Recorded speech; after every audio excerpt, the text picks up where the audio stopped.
Hello again, and yes, I've been back on eBay.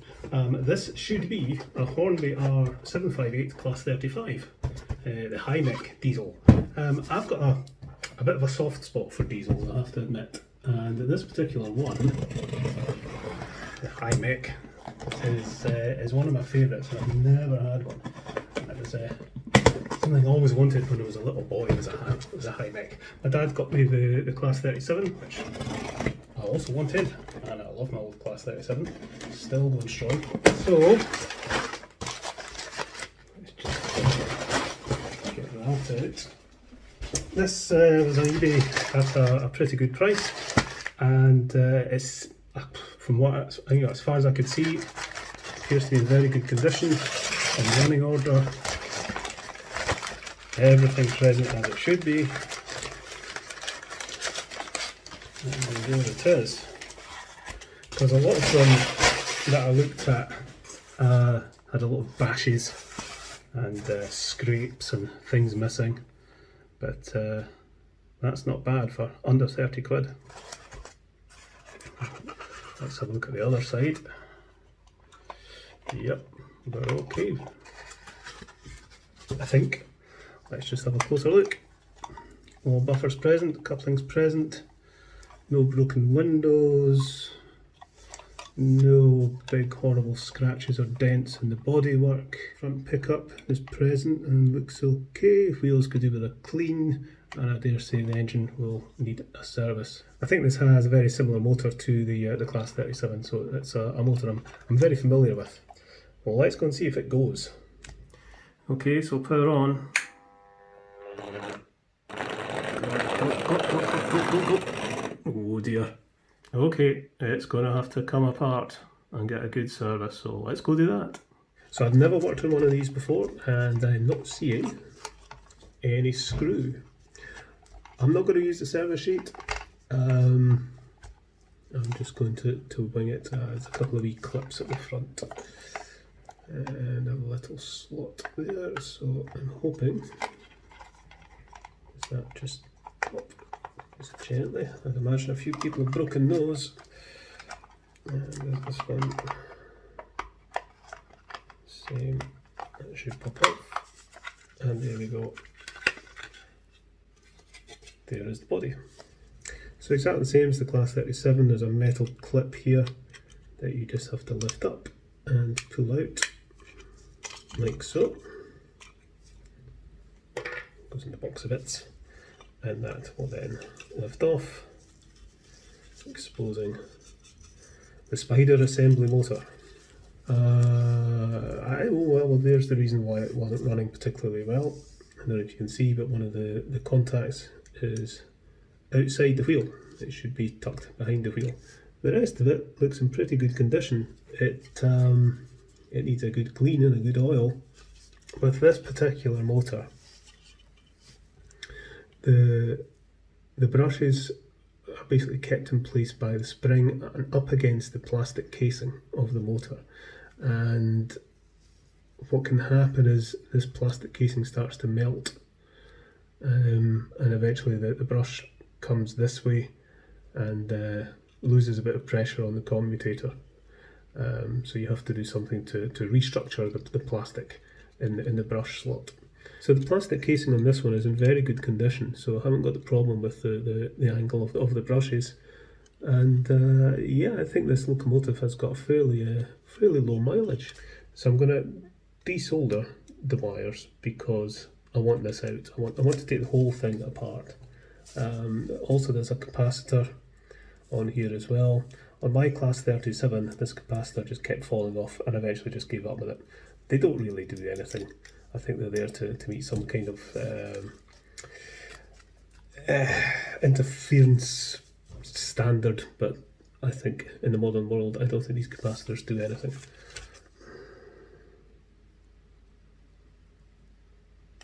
This one, and I've made a mental note that the black goes in this side, so that's the left, black left, green right. There's an L in black, and there's an R in green, so you can remember it that way. Okay, so now we've got this detached, we can really start to take it to bits. So using a bigger screwdriver, we'll unscrew this, and that will allow this to come apart. So we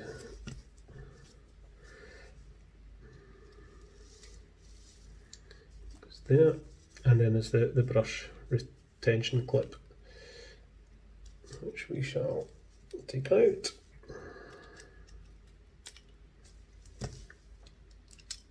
Like so. Get rid of this little wash at the top. It should now just come out. And the one on my Class 37 keeps coming off. See, there's the capacitor off. I kind of thought that would happen. These are going to get a good clean in a metal cleaner, just to get all the crap off them.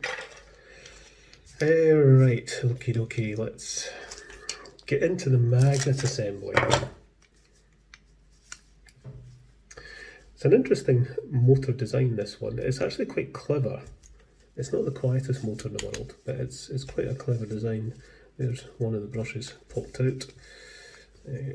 Come on, there we go. There's the screw, there's the other brush, it's all falling apart. So there's my brushes. As you can see, they're not bad. There's quite a bit on them, so they don't need replaced, just cleaned. And that comes off. There's a little nut there. That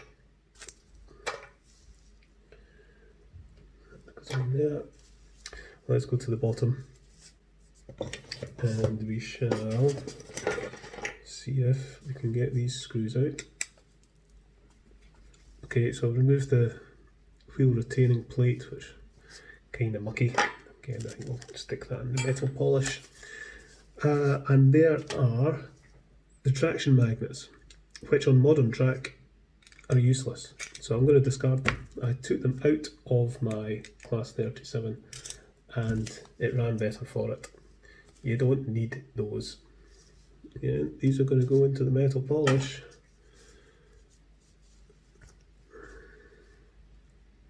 They're very dirty. The Class 37 has a sort of plastic bearing that holds the armature in place, which I don't like. This doesn't have that. It's got more traditional bearings at either end of the armature, which is much better. So we can grease those up.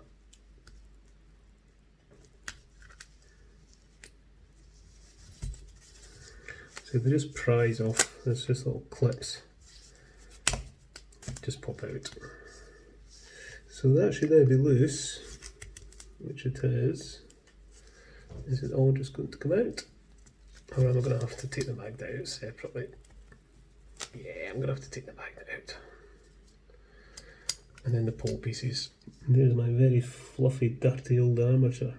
Yeah, the magnet's weak, so we might have to get some neodymiums in there. I don't have a remagnetizer. I'm not keen on sending locomotives or motors away, even if some people are willing to do it for free. Old toothbrush, and just give it a right good brush out. So this is metal cleaner. It's the kind of stuff that clock repairers use. You just chuck the metal in and let it soak. And anything that is pure metal goes in there, including the brushes. The brushes can go in. They'll get a good clean. And we'll stick that in as well. And the magnet, stick that in.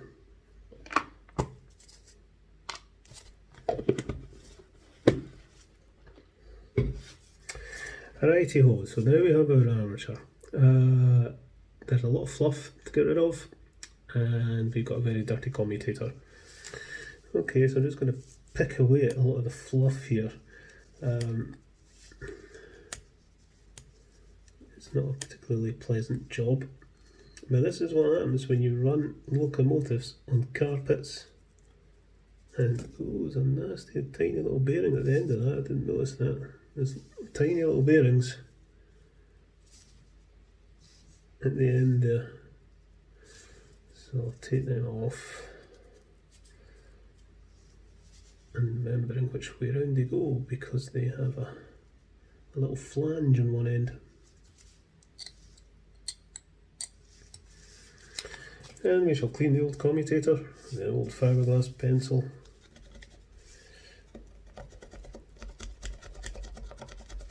Scrape out the slots. Alright, let's just put these little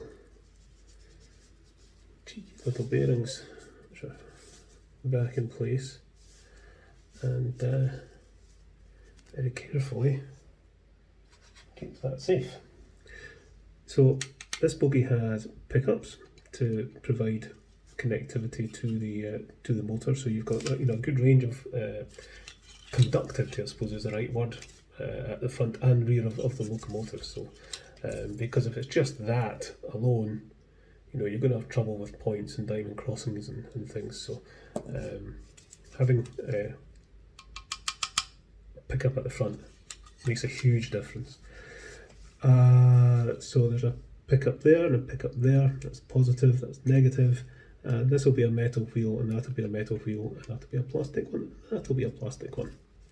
So we need to clean that, but the axles are a bit gunked up as well.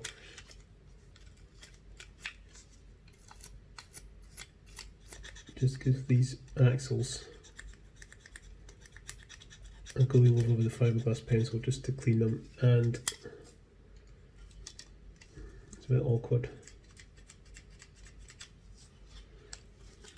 But the pickups as well.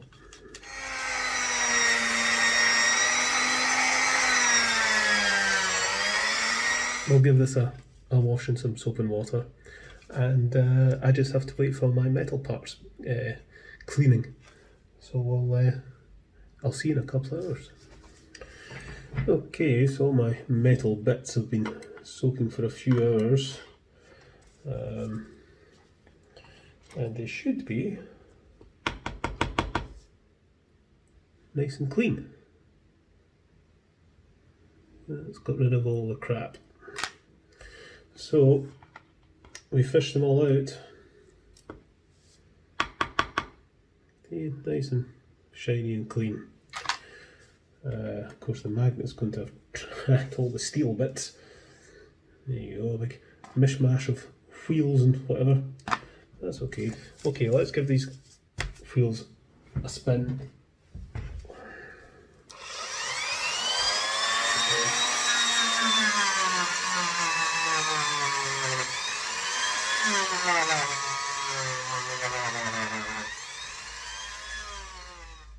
Okay, so I've got all my pieces here, all laid out, nice and clean, ready for assembly.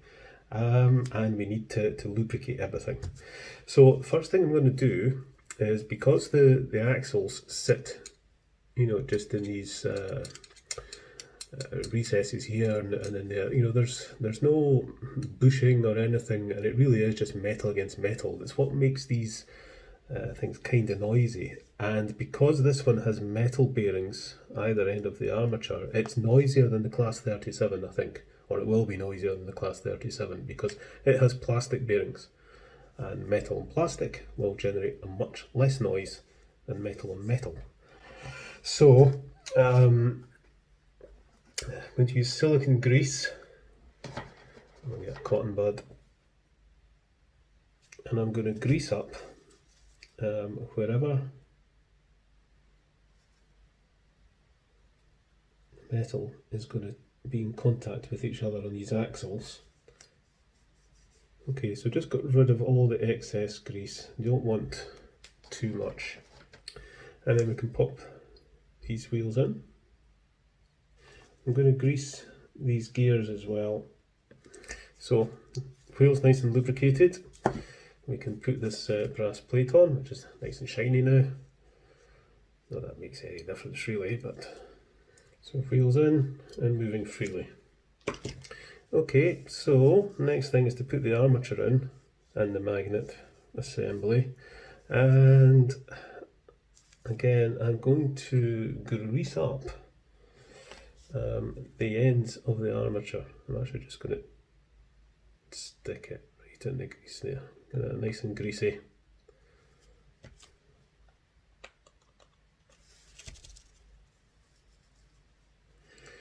Okay, so those in place, this should now just pop in theory. We'll put the magnet assembly. Now I've made a little replacement neodymium magnet. It's 4 10mm ring neodymiums with a 10mm washer in the middle, just to get near enough the right width. And I think I've got my polarity correct. If not, it'll just have to get done again. So getting this assembly in can be a bit of a fiddle. Better to do the poles separately. It's probably going to lift this armature out again actually. This is slightly different than the Class 37 one. Get the armature back in. And then we'll fit the magnet. Which way? Yeah, we'll put it this way just now. This is the North Pole on that side, so I'm pretty sure that's right. But if not, I can take it to bits and do it again. It's just going to run the other way. Don't like these things. Okay, it's one in.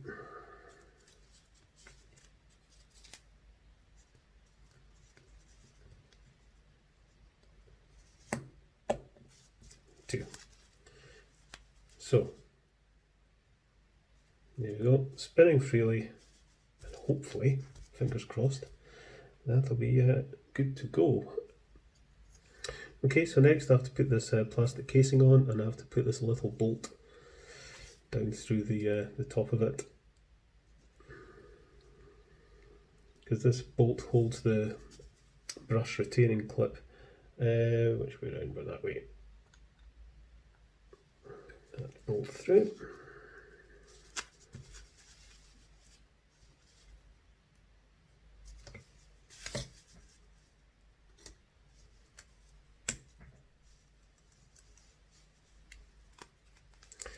Okay, now we have to fit these contacts, which are nice and clean now, and these kind of clip in,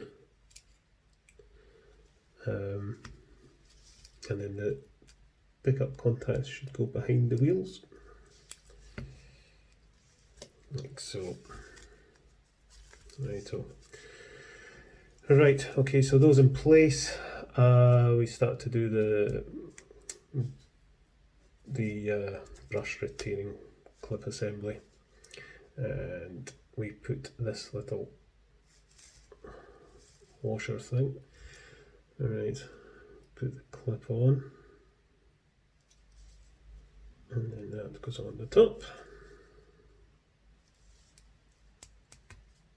and then the screw goes in to keep it all together.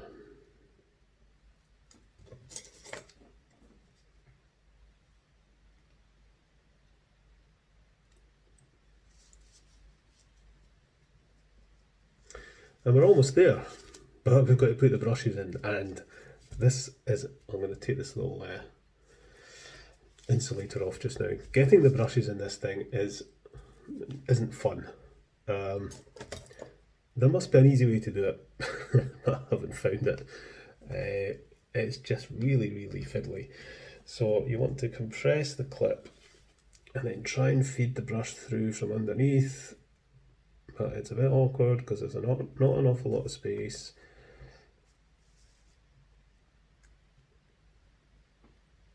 And I can never see what I'm doing these days. I'm just trying to get the brush through. Come on, come on.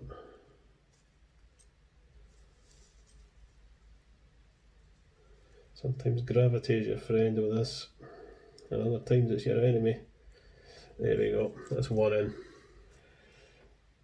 Oh, I got that one in nice and easy.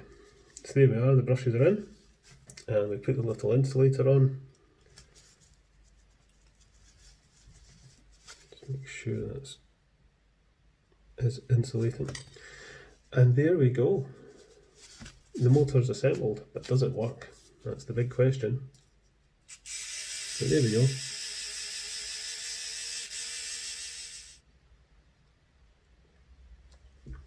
Like so.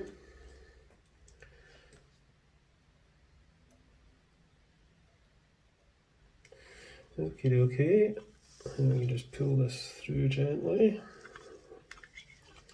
Pop that over.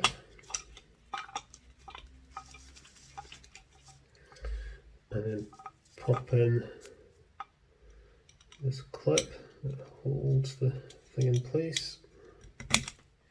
Does this just clip in? Or is it going to need a little bit of a hand?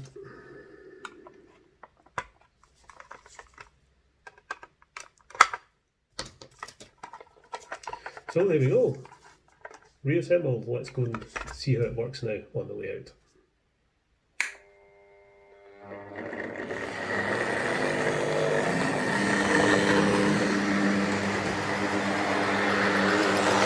Not bad at all. It is noisier than the Class 37. I'm just going to back it up. Oh, it's a little bit quieter in reverse, that's interesting.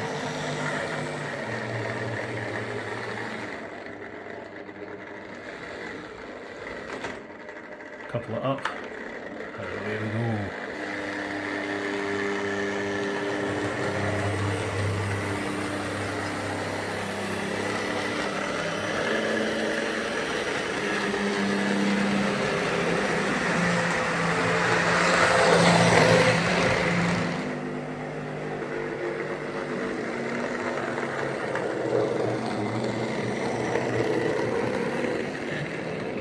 So there is my Hornby R758 Class 35, fully serviced and working again, and ready for some fun and games on my layout.